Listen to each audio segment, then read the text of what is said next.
They were huddled in the parking lot under the shadow of a mural on a brick wall. The sun hid from their dirty lives in hollow faces. But they laughed and teased one another over the filthy yellow bag that hugged a curved, sleeping body. The city pretended not to see the ragged and the wretched, laughing and loving, smiling and hugging.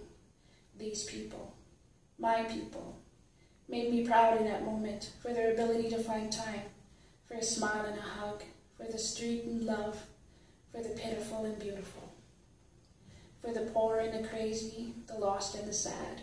Some have found their God and their Creator at the bottom of a bottle and in between the broken and charred remains of a culture, burnt down to the bottom of society, where it sits in the hot early sun in the shadow of a giant mural of teepees and warriors in peace and leather on the side of a brick wall of an outreach center.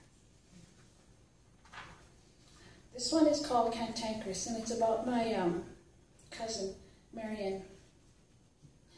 It's a conversation I had with her when I went to visit her. I'm dying. I know, I heard. She coughed her face purple and pulled away bright, bloodied, white tissues stark into dirty, stained walls of the kitchen. Dry, bursting blisters of torn and picked linoleum covered the floor like someone had dripped death as he walked through. She inhaled another cigarette. There's so much black mold you can smell it.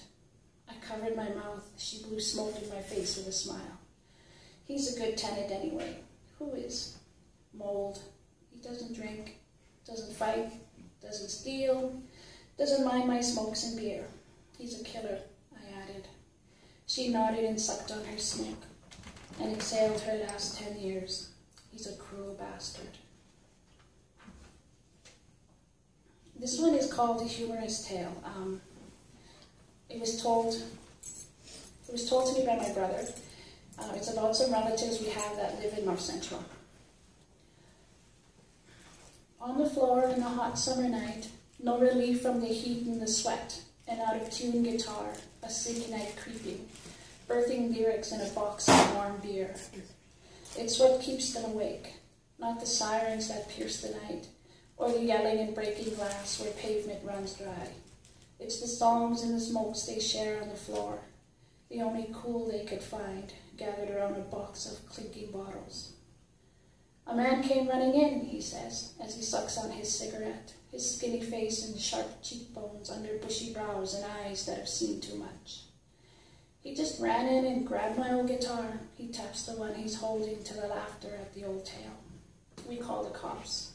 And they gave me this, he taps it again. It doesn't stay in tune either, says he. The nights are still hot and the beer still warm. The sirens still sing and the hood still fights. Glass still shatters on lust and bloody splatter. No, it doesn't stay in tune. He strums a new song and pours his breath, beer and breath into every word. This one is about